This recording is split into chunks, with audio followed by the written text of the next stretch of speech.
자, 오늘 상고할 말씀 보겠습니다. 지난주에 봤던 말씀을 오늘 또 다시 한번 보겠습니다. 창세기 29장 1절에서 오늘 11절까지 같이 봉독을 하겠습니다. 야곱이 길을 떠나 동방 사람의 땅에 이르러 본즉 들에 우물이 있고 그 곁에 양 세 떼가 누워 있으니 이는 목자들이 그 우물에서 양떼에게 물을 먹임이라. 큰 돌로 우물 아귀를 덮었다가 모든 떼가 모이면 그들이 우물이 아귀에서 돌을 옮기고 그 양떼에게 물을 먹이고는 우물 아귀 그 자리에 다시 그 돌을 덮더라. 야곱이 그들에게 이르되 내 형제여 어디서 왔느냐? 그들이 이르되 하란에서 왔노라. 야곱이 그들에게 이르되 너희가 나홀의 손자 라반을 아느냐? 그들이 이르되 아노라. 야곱이 그들에게 이르되 그가 평안하냐? 이르되 평안하니라. 그의 딸 라헬이 지금 양을 몰고 오느니라. 야곱이 이르되 해가 아직 높은즉 가축 모일 때가 아니니 양에게 물을 먹이고 가서 풀을 뜯게 하라. 그들이 이르되 우리가 그리하지 못하겠노라. 때가 다 모이고 목자들이 우물 아귀에서 돌을 옮겨야 우리가 양에게 물을 먹이느니라. 야곱이 그들과 말한 동안에 라헬이 그의 아버지의 양과 함께 오니 그가 그의 양들을 치고 있었기 때문이더라. 야곱이 그의 외삼촌 라반의 딸 라헬과 그의 외삼촌의 양을 보고 나아가 우물 아귀에서 돌을 옮기고 외삼촌 라반의 양떼에게 물을 먹이고 그가 라헬에게 입맞추고 소리내어 울며. 여기까지만 보겠습니다. 지난주 말씀을 다시 오늘 보게 됐는데요. 잠깐 다시 살펴보면은 야곱이 베델을 떠나서 동방 사람의 땅에 도착했죠. 야곱은 여기에서 여기가 지금 들판인데 사방을 둘러보다가 우물을 발견했습니다. 그런데 이 우물을 큰 돌로 이제 덮어놨다 하는 것을 알았죠. 목자들이 흩어져서 이제 양떼를 먹이고 다 모이면은 그 덮은 돌을 옮기고 물을 먹였어요. 그 당시 이제 우물이 있으면 그걸 중심으로 해서 양떼들을 이제 먹이고 다시 그 우물로 모이면은 다 모이고 났을 때에 그 우물에서 물을 먹였다는 얘기예요. 그리고 다시 또 돌로 이렇게 덮었습니다. 이 야곱이 도착했을 때 그때는 이렇게 이제 이 우물을 돌로 덮어놓은 상태였어요. 자, 이때 야곱이 보니까 많은 목자들이 거기 지금 양떼를 끌고 와서 그 우물 곁에 지금 다 있는 거예요. 그 양떼들은 우물 곁에 다 누워 있습니다, 지금. 그러니까 이 장면이 야곱에게는 매우 낯설고 이상하게 보였다는 거예요. 왜냐하면 아직은 한낮이고 또 양떼가 풀을 뜯을 시간인데 왜들 여기 다 양떼를 다 거기 눕게 만들고 목자들이 거기 와 있는가? 야곱이 이제 그렇게 생각을 한 거예요. 그래서 물을 먹이고 다시 또 풀을 이렇게 뜯도록 양떼를 이끌고 가야 하는데 거기 지금 다 목자들이 다 모여 있단 말이에요. 그래서 야곱이 이들에게 양떼에게 물을 먹이고 풀을 뜯게 하라. 다시 또 가야 되지 않느냐? 지금 이렇게 한낮인데 뭐들 하고 있느냐? 이렇게 지금 명령을 했다는 얘기예요. 그게 이제 명령문으로 되어 있거든요. 하지만 이들, 즉 목자들의 반응이 싸늘했죠. 우리가 그리하지 못하겠다 이렇게 딱 잡아서 잘라 말합니다. 그렇게 하지 못하도록 되어 있다, 그런 뜻이에요. 이게 지난주에 다 설명을 드렸는데요, 이건 우리 마음대로 이렇게 하는 게 아니다, 이제 그런 얘기예요. 이 양떼가 다 모이기를 기다렸다가 물을 마시게 하는 것이 우리의 전통이다, 이게 우리의 관습이고 하나의 우리의 관례다, 그러니까 지금은 안 된다, 이제 그런 얘기죠. 거기 지금 양떼들은 목이 말라 있어도 그냥 가만히 있는 거예요. 다 올 때까지 있어야 된다는 얘기거든요. 그러니까 당신이 하라고 한다고 해서 이게 할 수 있는 게 아니다, 이런 얘기를 목자들이 지금 하는 거란 말이에요. 그런데 야곱은 왜 처음 보는 이 목자들에게 이런 명령을 했을까 하는 거예요. 지금 자기 양떼도 아니잖아요. 자기가 주인도 아니고 또 그 우물을 관장할 수 있는 사람도 아니에요. 그건 어떤 주인이 하는 거거든요. 그러니까 지금 이런 이야기 속에 뭔가를 지금 계시하고 있는 거예요. 뭔가 상식적으로 생각하면 조금 이해가 안 되잖아요. 명령까지 했으니까 그냥 이렇게 지나가는 말로, 아니 이렇게 지금 벌건대낮에 당신들 왜 여기 다 있나요? 왜 여기 이렇게 있는 거예요? 이렇게 물어볼 수는 있지만은 빨리 물 먹이고 양떼 빨리 풀을 뜯기로 나가라, 이렇게 얘기를 한다고. 지금 이 낯선 사람이잖아요. 지금 낯선 사람이어가지고 갑자기 이런 얘기를 한다는 게 뭔가 이렇게 평범하지는 않아요, 이게. 그러니까 이런 이야기 속에 뭔가 지금 계시된 게 있다는 걸 보여주는 거예요. 여기서 이제 중요한 것이 이 목자들에게 야곱이 형제라고 불렀다는 거예요. 바로 이 단어 속에 계시된 뜻이 있다는 것을 발견할 수가 있는 거예요. 자, 4절이죠. 야곱이 그들에게 이르되 내 형제여 어디서 왔느냐? 그들이 이르되 하란에서 왔노라. 사실은 그 목자들이 야곱에게 당신 어디서 왔느냐고 물어봐야 되는 거예요, 지금. 그런데 야곱이 묻고 있는 거예요. 형제들이요, 이렇게 얘기를 하면서, 네, 형제들아 하면서. 뭔가 좀 이상하잖아요. 주객이 전도됐다 할까요? 목자들이 볼 때는 낯선 이방인이잖아요, 야곱은 지금. 근데 야곱이 마치 거기에 사는 토박이 같고 목자들이 어디서 온 사람 같은 거예요. 어디서 왔느냐 이렇게 물어보니까. 근데 형제요 이렇게 얘기한다고, 형제. 근데 이걸 이제 그 형제요 이렇게 단수로 썼지만 원문에는 복수예요. 네, 형제들이요. 거기 지금 목자가 하나가 아니고 다 거의 모였다는 얘기예요. 여기 형제라는 얘기는 혈족 혹은 동족 뭐 그런 뜻으로 쓰는 말이거든요. 또 이걸 이제 같은 백성, 또 같은 신앙을 가진 사람의 뜻으로도 사용하는 말이에요. 그러니까 이 뜻으로 보면은 영적으로 뭔가 여기에 지금 담고 있는 계시가 있다 하는 것을 눈치를 채야 되는 거예요. 그러니까 성경을 읽을 때에 구약 같은 경우는 특별히 이렇게 묵상을 하면서 이런 것들을 캐치를 해야 되는 거예요. 이 흐름의 내용이라든지 여러 그 말씀 속에 이게 어떤 뜻일까, 담겨진 것이 무엇일까를 봐야 된다는 거죠. 왜냐하면 우리가 통상적으로 이렇게 생각하는 이야기는 아니거든요, 이게. 왜냐하면 아니 낯선 사람들한테 형제라고 하는 것도 그렇잖아요. 또 형제, 그리고 어디서 왔느냐 질문도 그렇고요. 아마도 이제 이것은 그냥 그 문자적인 겉으로 드러난 표면적인 것으로 보면은 지금 야곱이 가고자 하는 것이 하란, 밧달 아람이거든요. 거기 가까이 왔어요. 그러니까 아마도 하란 근방에서 만난 목자들이기 때문에 이렇게 부른 것으로 볼 수가 있어요. 왜냐하면 하란이 어떤 곳이죠?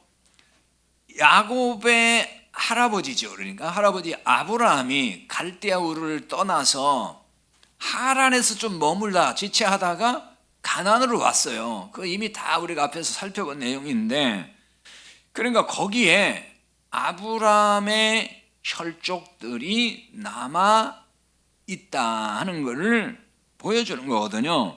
그러니까 거기에 같은 조상, 같은 친족이라고 생각하고 형제라고 불렀다 하는 걸 알 수가 있는데요.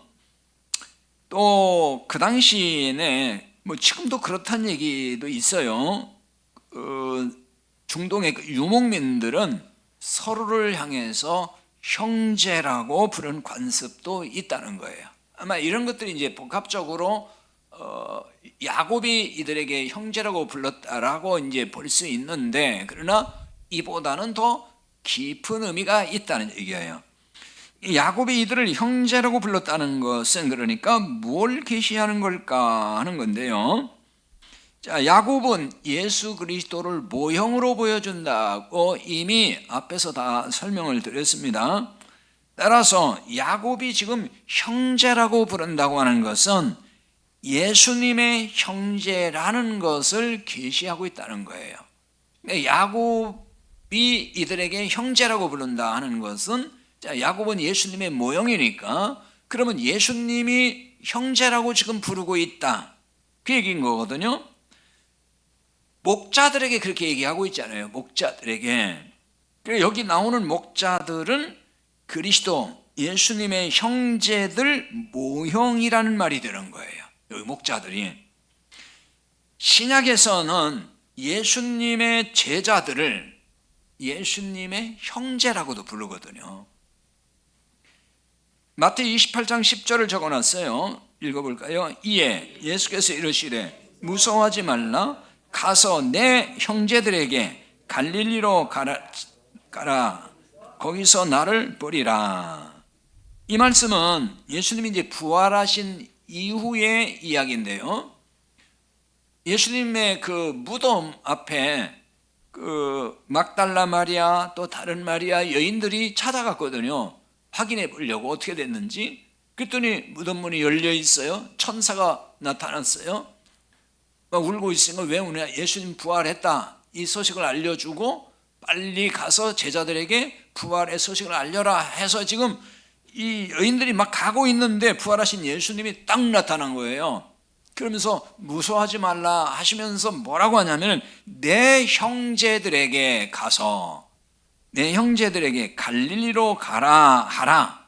그러니까 내 형제들, 여기서 제자들을 말하는 거예요. 예수님의 제자들을 보고 예수님이 뭐라 했냐면 내 형제들이다. 내 형제들에게 빨리 가서 갈릴리로 가라. 내가 갈릴리로 갈 것이다. 이 얘기를 좀 해주신 거예요. 거기서 나를 볼 수 있다. 그러니까 예수님이 그러니까 제자들에게 뭐라고 했다는 거예요? 형제로 생각했다는 거예요. 형제. 그러니까 예수님도 제자들을 형제라고 했는데 그럼 제자들도 예수님을 형제로 보는 거잖아요. 공동체는 그런 게 형제예요. 모두가 목사가 됐든지 누가 됐든지 서로 형제란 말이에요.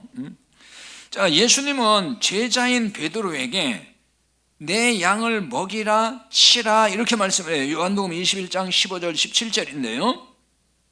자, 양을 먹이고 치라고 하는 얘기는 뭐예요? 목자라는 의미잖아요. 너는 목자다. 그런 의미를 담고 있는 거거든요. 그럼 베드로에게 말씀했어요. 베드로 한 사람에게 말씀했을까요? 베드로는 제자들을 대표하는 것이고 대표성을 가지고 예수님이 말씀을 한 거예요. 그러므로 베드로에게 하신 명령은 주님의 제자들에게 하신 것과 같다는 얘기죠. 그래서 예수님이 형제라고 부르는 제자들에게 양을 먹이고 내 양을 먹이고 치라 이렇게 하셨단 말이에요. 그럼 오늘날 양을 먹이고 치라, 자, 목자라는 얘기가 되잖아요. 그럼 누구에게 이게 해당되는 걸까? 오늘날은 사도행전 20장 28절을 통해서 이 부분을 좀 볼 수 있어요. 거기 적어놨으니 볼까요? 여러분은 자기를 위하여 너는 온 양떼를 위하여 삼가라. 성령이 그들 가운데 여러분을 감독자로 삼고 하나님이 자기 피로 사신 교회를 보살피게 하셨느니라. 지금 이 말씀은 사도 바울이 에베소 교회를 떠나면서 그 교회 장로들에게 고별 설교, 즉 마지막 설교를 하면서 했던 내용이에요. 근데 여기 뭐라겠냐면은 여러분은 지금 장로들을 말합니다. 온 양떼를 위하여 삼가라. 여기 삼가라는 얘기는 전념하라 그런 얘기예요. 양떼에게 전념해야 된다 그런 얘기입니다.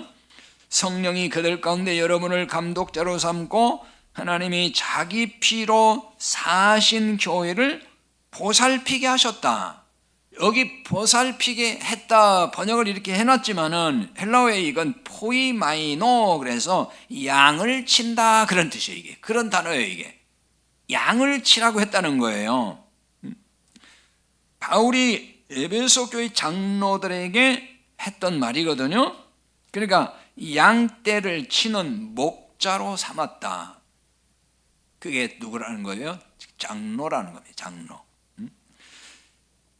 장로는 그러니까 목자와 같다 그 얘기예요. 목사만 목자가 아니고 장로도 목자와 같다. 그런데 이게 이제 장로만 해당된다고 할 수는 없고요. 목자는 그러니까 넓은 의미에서는 교회 영적인 리더들이라고 볼 수 있습니다. 뭐 조금 더 좁혀서 보면은 성경을 가르치는 교사도 마찬가지고 또 그 외에 뭐 여러 직분자들도 목자의 역할을 해야 되는 거예요. 그냥 이름만 직분 가지고 이름만 불러주는 걸 좋아할 게 아니고 그 목자의 역할을 해야 되는 거예요. 자, 야곱이 우물가의 목자들에게 명령한 말에 바로 이런 점을 계시하고 있다는 얘기예요. 7절에 다시 볼까요? 야곱이 이르되 해가 아직 높은즉 가축 모일 때가 아니니 양에게 물을 먹이고 가서 물을 뜯게 하라. 지금 야곱이 처음 부른 목자들에게 이 말을 한 거예요. 진짜 처음 보는데 이 쉽지 않은 얘기잖아요.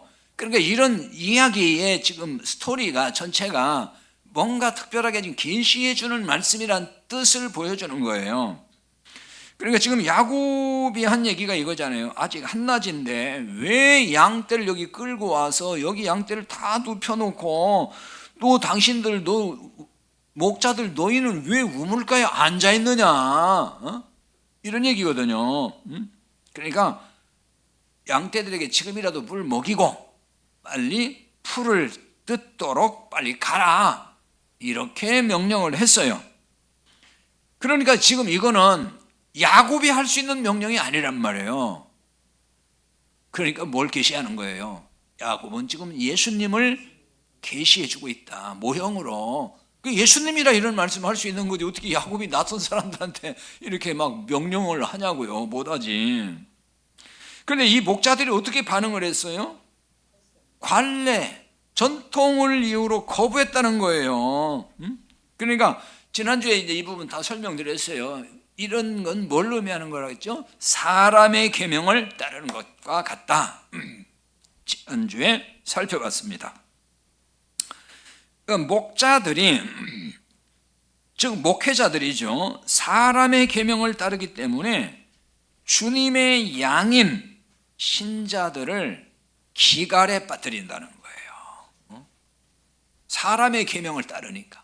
목자는 주님의 복음을 따라야 되는데 사람의 전통, 사람이 만드는 관례 이런 거에 얽매여 가지고 그거 붙들고 가기 때문에 그걸 또 복음이라고 가르치니까 신자들은 전부 영적으로 기갈에 빠져버린다는 거예요.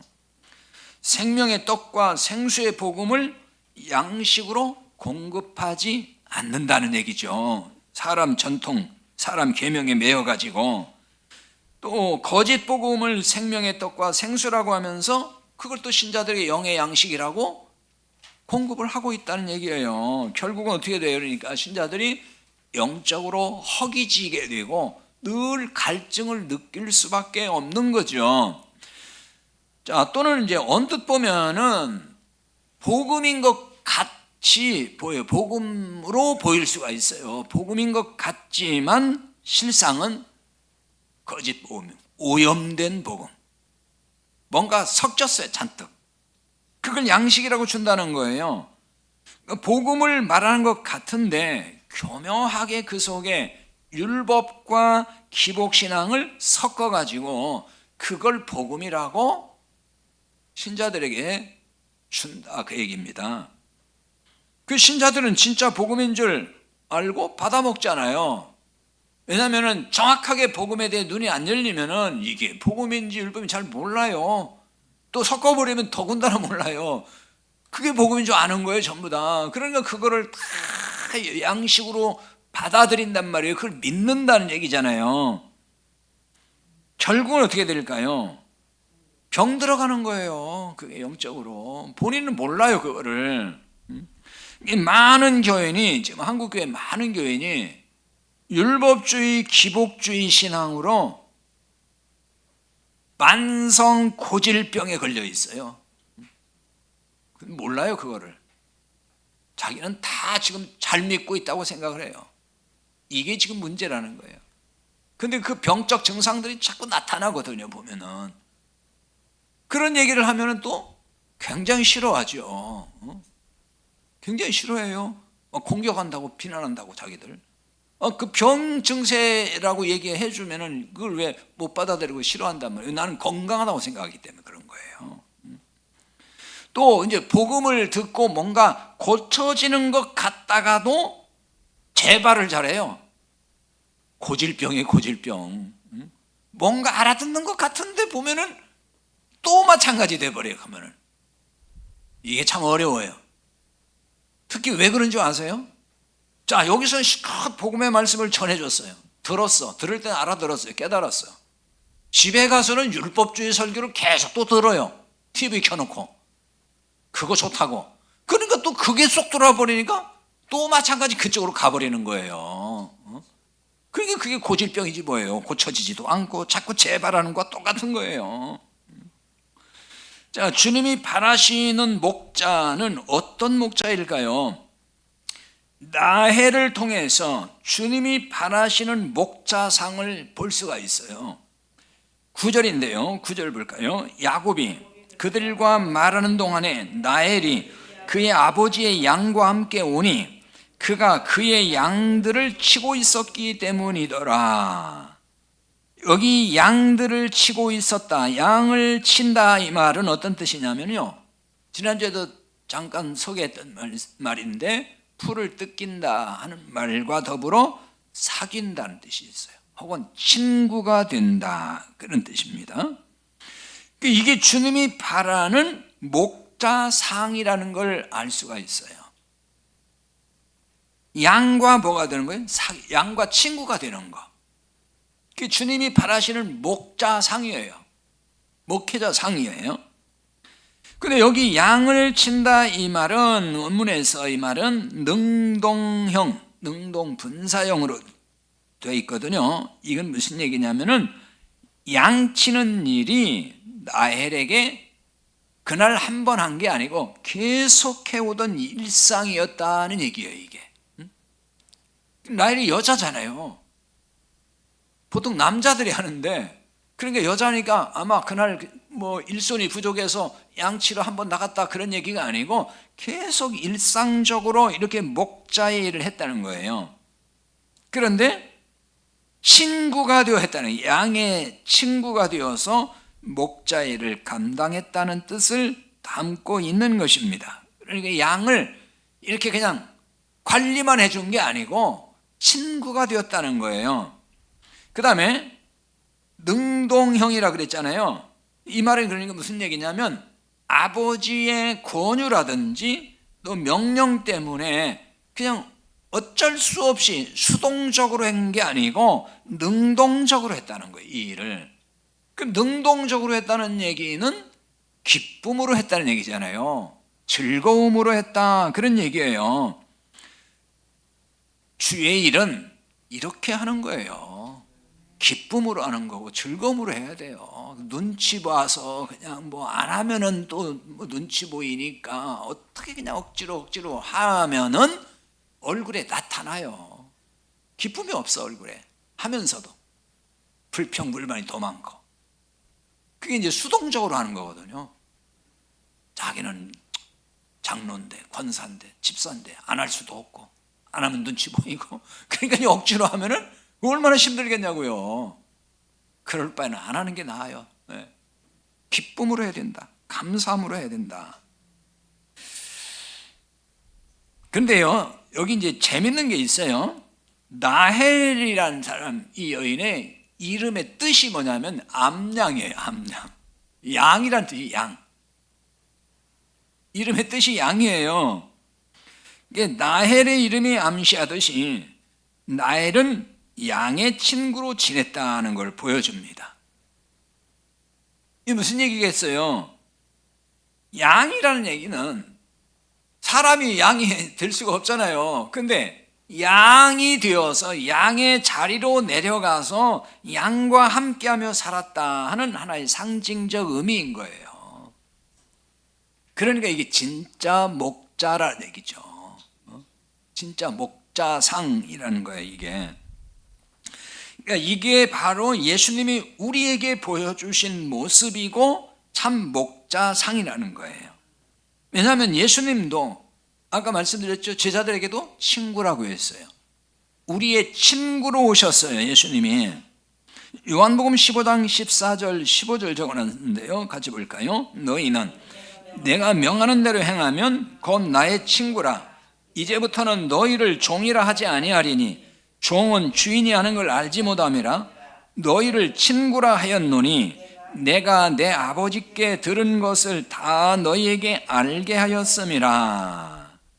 자, 여기서 예수님이 뭐라고 했어요? 내가 명하는 대로 행하면 곧 나의 친구라. 명하는 대로 행하면 이 말은 율법대로 다 살아야 된다 그 말이 아니고요. 예수님을 구원의 주님을 믿는 걸 말하는 거예요. 복음을 받아들이는 거, 그게 명하는 대로 행하는 거예요. 예수님을 믿어야 구원받는다 하잖아요. 그게 명한 거예요. 그거를 내가 받아들이는 거. 그러면 예수님과 어떻게 돼요? 이제 친구가 된다는 거예요. 친구. 그건 예수님이 그렇게 말씀하는 거예요.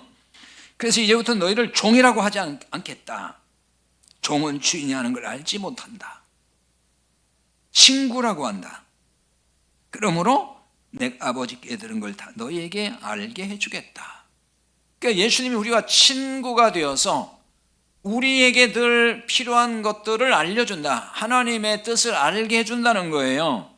출애굽기 33장 11절에 보면은 하나님이 모세를 친구같이 대했다는 말씀이 있어요. 하나님은 우리를 친구로 삼아주신 거예요. 그 다음에 마태복음 11장 19절 적어놨는데요. 거기에도 보면은 이렇게 돼 있죠. 읽어볼까요? 인자는 와서 먹고 마시매 말하기를 보라 먹기를 탐하고 포도주를 즐기는 사람이요 세리와 죄인의 친구로다 하니 지혜는 그 행한 일로 인하여 옳다함을 얻느니라. 지금 이 말씀은 어떤 배경에서 나왔냐면요. 세례 요한이 등장했잖아요. 이 세례 요한이 와서 먹지도 않고 마시지도 아니에요. 막 금식을 하잖아요. 그러니까 뭐라고 세례 요한을 비난했냐면 사람들이 귀신 들렸다 이렇게 비난을 했어요. 근데 이제 예수님이 오셔가지고는 먹고 마셔요. 사람들과 만나서.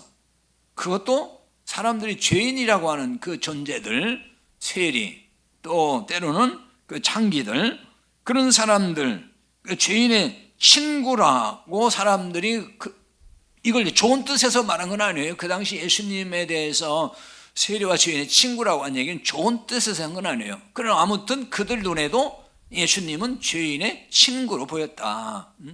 그런 얘기예요.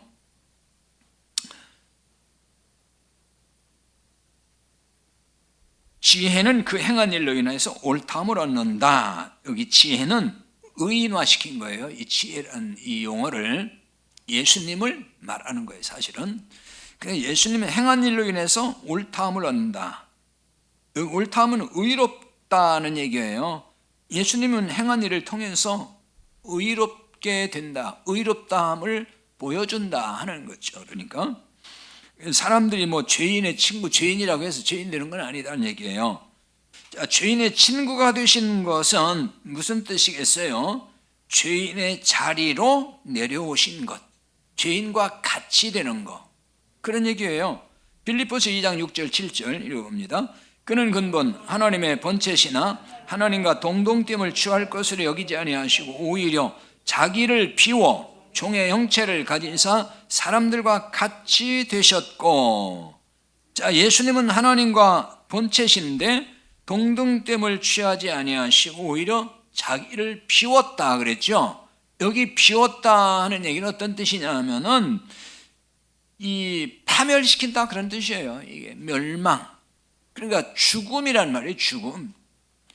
단순히 뭐 욕심 내려놨다는 정도가 아니에요. 그냥 죽음. 죽으면 다 어떻게 되죠? 비워지잖아요. 죽을 때 다 놓고 가잖아요. 죽을 때 뭐 가지고 갈 사람이 있어요? 뭐 동전 한 입이라도 가지고 와요? 그게 비우는 거예요. 그게. 근데 우리가 뭐 욕심 좀 내려놓으면 난 마음 비웠어 그러잖아요. 비웠을까요? 안 비워요. 뭘 비우기는. 못 비워요. 우리는. 죽어야 돼. 그러니까 예수님이 이제 죽으셨다 하는 얘기를 하는 거예요. 십자가에 죽으시잖아요. 이미 이 땅에 오신 건 죽기 위해 오셨잖아요. 그래서 종의 형체로 오셨고 사람들과 같이 되셨다. 이 사람이 뭐예요? 죄인이잖아요. 죄인과 같이 됐다. 그런 얘기예요. 그러니까 이것이 예수님이 보여주신 목자로서의 모습이라는 얘기죠. 자, 이걸 모델로 해서 목자의 길을 간 사람이 사도 바울이기도 해요. 바울을 통해서도 예수님이 원하시는 목자상을 볼 수가 있습니다. 고린도전서 9장 22절 23절 적어놨어요. 볼까요 같이? 약한 자들에게 내가 약한 자와 같이 된 것은 약한 자들을 얻고자 하며 내가 여러 사람에게 여러 모습이 된 것은 아무쪼록 몇 사람이라도 구원하고자 함이니 내가 복음을 위하여 모든 걸 행함은 복음에 참여하고자 함이라. 그 앞에 부분도 쭉 보면은 뭐 비슷한 말씀들이 많이 나와 있는데요. 약한 자들에게는 약한 자같이 됐다 그거예요. 약한 자 앞에서 괜히 센 척하지 않았다는 거죠. 근데 사람들은 어떻게 하죠? 약한 자 앞에서는 센 척을 하잖아요. 별로 세지도 않으면서. 근데 바울은 약한 자에게는 자기가 약한 자가 돼요. 그냥 무식한 자에게는 자기도 무식한 자가 되는 거예요. 이게 바울이에요. 그게 예수님 모습인 거예요. 예수님 목자상. 왜 그랬다는 거죠? 아무쪼록 몇 사람이라도 구원하고자 함이니. 아무쪼록이라는 말은 좀 애매한 번역이에요. 이게 헬라어의 판토스라는 말인데 이건 전적으로 그 말이에요. 전적으로. 내가 약한 자에게 약한 사람이 된 건 난 전적으로 몇 사람이라는 얘기는 이것도 한두 사람이라도 그런 얘기가 아니고 어떤 사람이든지 그 뜻이에요. 이게 어떤 사람이든지. 이게 이제 번역이 참 애매한 거예요. 전부 다. 나는 전적으로 어떤 사람이든지 구원 얻고자 하기 위해서, 구원받도록 하기 위해서 내가 이렇게 약한 자에게는 나도 약한 자가 됐다. 그 말을 하는 거예요. 가난한 자 앞에서는 가난한 자가 돼요. 가난한 사람 앞에서 괜히 있는 척 안 한다는 얘기예요. 내가 복음을 위하여 모든 걸 행함은 복음에 참여하고자 합니다. 이게 복음을 위해서 한 거예요. 다 이렇게. 복음에 참여하고자 이 말은요, 공동 참여자 그런 뜻이에요. 여기 참여한다는 말이. 이건 혼자 하는 게 아니란 얘기예요. 우리가 복음을 위해서 일하고 전하고 생명을 구하는 일은 아무리 재주가 뛰어나도 혼자 할 수 있는 게 아니에요. 공동으로 하는 거예요. 공동 참여자, 공동체적으로 해야 된다. 야곱이 나헬과 양들이 오는 걸 보았습니다. 자, 야곱은 나헬과 양을 보고 나아가서 우물을 막은 돌을 옮기고 양떼에게 물을 주었어요. 10절이죠. 같이 봅니다.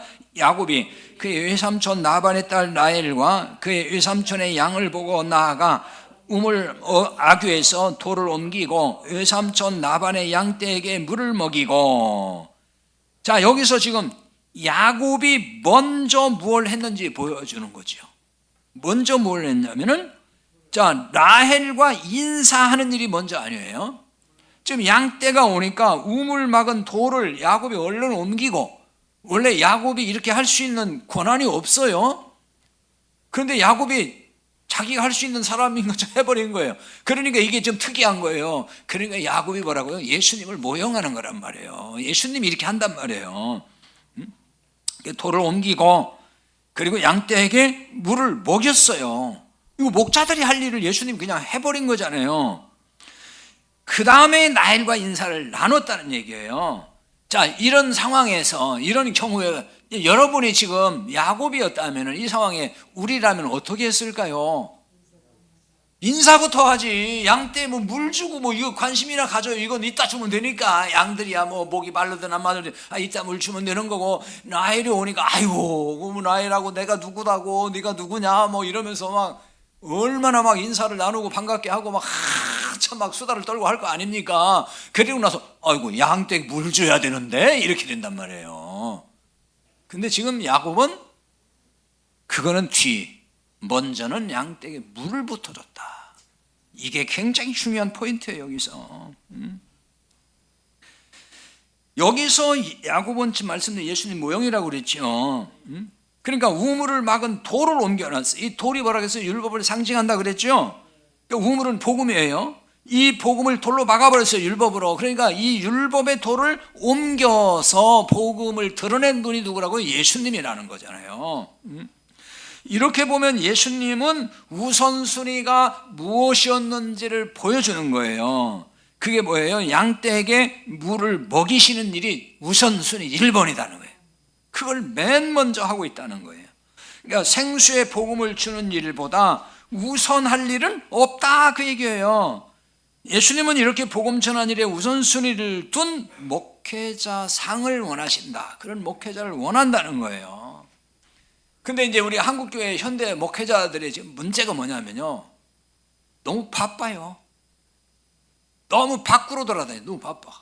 뭐 회의 다녀, 무슨 모임, 뭐 친교 모임, 뭐 먹으러 가는 모임, 뭐 어디 여행 가는 모임, 뭐 얼마나 많은지 얼마나 많은지. 저는 한 번도 못 나가요. 왜냐하면 거기 다 다녔다가는 설교를 언제 준비하냐고, 말씀 언제 보고. 제가 능력이 없어서 그런지 모르지만 그분들 능력이 많아서 그렇고 저 능력이 없어서 그런지 모르지만 저는 그렇게 할 수가 없어요. 그래서 저는 그냥 가만히 맨날 여기 있는 거예요. 능력이 없는 목사는 맨날 저기 쭈그리고 있는 거예요. 그냥 능력이 많은 목사는 사방간데 돌아다니고도 토요일에 한 번 와서 성경 딱 펴면 설교가 딱 돼가지고 그 다음 주일 설교를 아주 잘하죠. 입만 벌리면 잘해요 정말. 저는 능력이 없어서 그렇게 못해. 죽었다 깨내도 못해. 자, 이게 문제라는 거예요. 우선순위가 말씀을 전해서 성도들에게 정말 생명의 양식을 줘야 되는데 그건 뒷전이고 참 밖으로 돌아다니는 일. 이게 문제라는 거예요 지금. 자, 복음으로 생명을 살리기 위해서 예수님이 이 땅에 오셨어요. 요한복음 10장 10절. 도둑이 오는 건 도둑질하고 죽이고 멸망시키려는 것뿐이요 내가 온 것은 양으로 생명을 얻게 하고 더 풍성히 얻게 하려는 것이다. 여기 도둑이 누군지 아세요? 그 당시 바리새인 서기관들이에요. 율법주의자들을 말하는 거예요. 이 사람들은 다 도둑이라는 거예요. 생명을 죽이는 거다. 예수님이 온 건 생명을 얻게 하고 더 풍성히 얻는다. 그리고 여기 생명을 얻게 하고 더 풍성히 얻는다 그러니까 또 어떤 사람들은 풍성히 얻는다 그러니까 구원을 받고 그 다음에는 풍성한 이 세상 복을 준다 또 이렇게 이걸 해석하더라고요. 그런 얘기 아니에요. 그러면 예수 믿는 사람들 가난한 사람 없어야 돼. 다 부자 돼야지. 여기 더 풍성히 이 말은 충분하고도 남는다 그 말이에요. 그러니까 그 생명이 우리의 구원이 충분하고도 남는다. 완전한 구원을 얘기하는 거지 이게 무슨 세상에서 풍성한 복 받는다는 얘기 아니에요. 자, 그러므로 교회가 해야 하는 우선순위 첫째가 뭐라는 거예요? 주님의 양인 성도들에게 생수의 복음을 마시게 하는 일이에요. 이를 위해서 복음을 가로막고 있는 율법의 돌을 옮기는 것부터 해야 된다는 거예요. 복음의 우물을 막고 있는 율법의 요소가 무엇인지를 볼 수 있어야 되는 겁니다. 전통이라는 미명으로 여전히 지키고 있는 요소들로부터 제거해야 되는 거예요. 교회가 그런 거 많이 하잖아요. 이건 전통이라고. 이건 옛날 관습이고 관례인데 이걸 왜 없애려고 하냐고. 근데 복음이 아닌 건 없애야 돼 다. 복음을 사람의 계명으로 바꿔놓은 것이 무엇인지 그리고 다 찾아가지고 버려야 되거든요. 그러니까 목회자는 성경에서 계시한 복음을 드러내는 일을 최우선으로 해야 돼요. 그래서 성도들은 복음을 듣고 깨달아서 자기 안에 있는 율법의 도를 또 없애야 되는 거예요. 신자들도.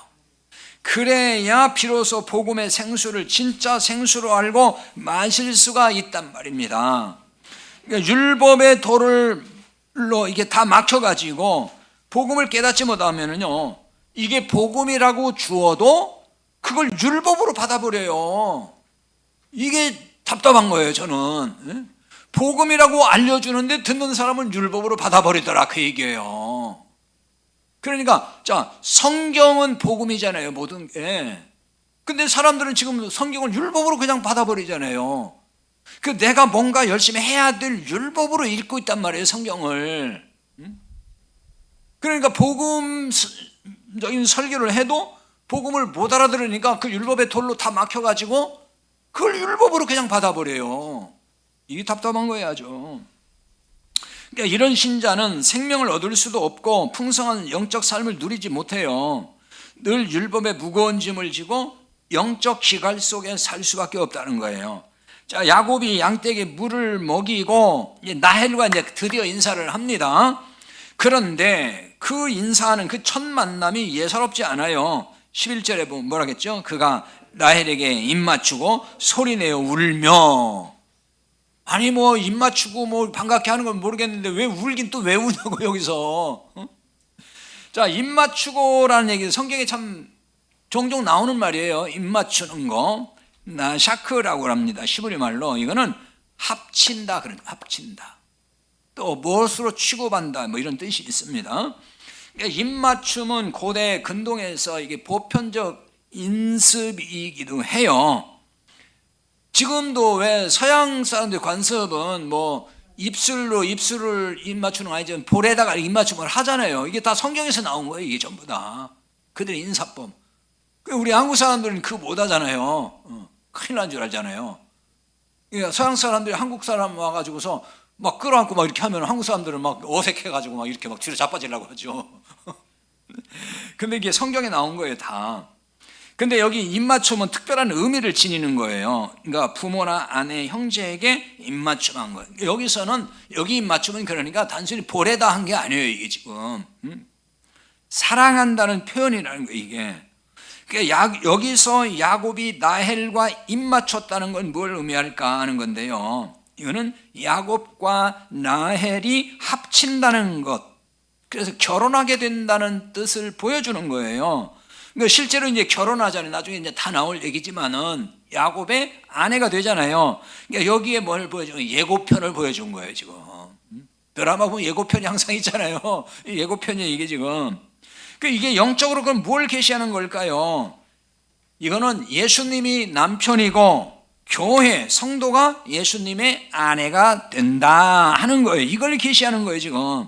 구체적으로 말하면은 신약 교회가 탄생할 것을 계시하고 있단 말입니다, 이게. 자, 소리내어 울었다 그랬어요. 이게 참 특이하죠. 소리내어 울었다. 이걸 직역하면은 그가 그의 목소리를 높였다, 그리고 그는 울었다, 그런 얘기예요. 근데 이거는 지금요, 슬퍼서 울었다는 얘기가 아니에요. 슬픔의 울음이 아니고 기쁨을 이기지 못해서 감격해서 엉엉 우는 걸 말하는 거예요. 감격해서. 사람이 너무나 감격하면 울잖아요, 막. 자, 라헬이 야곱과 외사촌 간이잖아요. 그런데 이런 모습은 그래도 너무 과하지 않나 하는 생각이 들어요. 그렇잖아요. 야, 이런 야곱의 모습을 통해 뭘 계시하는 걸까? 그러니까 이게 다 뭔가 우리가 볼 때 뭔가 좀 어색하고 그런 것은 특별한 계시가 있기 때문에 이런 거예요. 그러니까 생각해보요. 처음 보는 사람들과 아무리 뭐 외사촌가 아니고 아무리 가까운 혈족이라 그래도 뭐 그냥 반갑게 인사 한번 했으면 됐지. 막 울기까지 하고 막 감격을 해가지고 조금 이해 안 되잖아요. 물론 우리 정서로 생각하니까 그럴는지 모르지만은 이런 건 다 뭔가 여기에 특별하게 담고 있는 계시가 있다, 그 얘기예요. 그러니까 자, 훗날 야곱의 아내가 됐다 라헬이. 이걸 통해서 이제 발견을 우리가 할 수 있는 건데요. 야곱이 예수님의 모형이라면은 라헬은 교회를 모형하는 거예요. 성도의 모형이다. 그래서 예수님은 당신의 신부된 성도를 보고 이렇게 감격하시고 기뻐하신다, 그 얘기입니다. 그걸 계시하는 거예요. 성도는 예수님의 사랑의 대상이고 기쁨의 대상이다. 그냥 기쁨의 대상이 아니에요. 구원받은 우리가 예수님의 사랑받는 대상이고 기쁨의 대상이에요. 뭐 조금 잘못하면 막 저주받고 막 그런 게 아니란 말이에요. 자, 스바냐 3장 17절 읽어보고 마치겠습니다. 같이 보겠습니다. 너희 하나님 여호와가 너희 가운데 계시니 그는 구원을 베푸실 전능자이시라. 그가 너로 말미암아 기쁨을 이기지 못하시며 너를 잠잠히 사랑하시며 너로 말미암아 즐거이 부르며 기뻐하시리라. 자, 너로 말미암아 기쁨을 이기지 못하시며 그랬어요. 이 말은 무슨 뜻이냐면 기뻐 날뛴다, 그 말이에요. 기뻐 날뛴다. 우리를 보면 그렇게 기뻐하신다는 거예요. 너를 잠잠히 사랑하시며 그랬죠. 기뻐 날뛰는데 어떻게 또 잠잠히 사랑하시며, 뭐가 안 맞는 얘기 같죠. 이게 번역에 참 애매한 거예요. 여기 잠잠이라는 얘기는 어떤 뜻이냐면은 금속판에 뭔가 새긴다, 그런 뜻이에요. 이게 그러니까 그 사랑이 얼마나 깊을 뿐만 아니라 변하지 않는 사랑이라는 얘기를 하는 거예요. 금속판에다가 새기면은 그거 지워져, 안 지워져요? 안 지워진다는 거야. 돌판에다가 새겨도 안 지워지는데 금속판에다 새기는데 그 정도로 우리를 변함없이 사랑하신다는 얘기를 하는 거예요. 너로 말미암아 즐거이 부르며 기뻐하신다. 막 환호를 지른다는 얘기예요. 하나님이 우리를, 예수님이 우리를 이렇게 기뻐하고 사랑하신다는 거예요. 그러니까 여러분은 그런 대상이니까 충분히 자존감 높여서 그냥 늘 긍지심을 가지고 살라, 그 말이에요. 맨날 쭈그러들지 말고. 예? 찬송하 마치겠습니다. 예.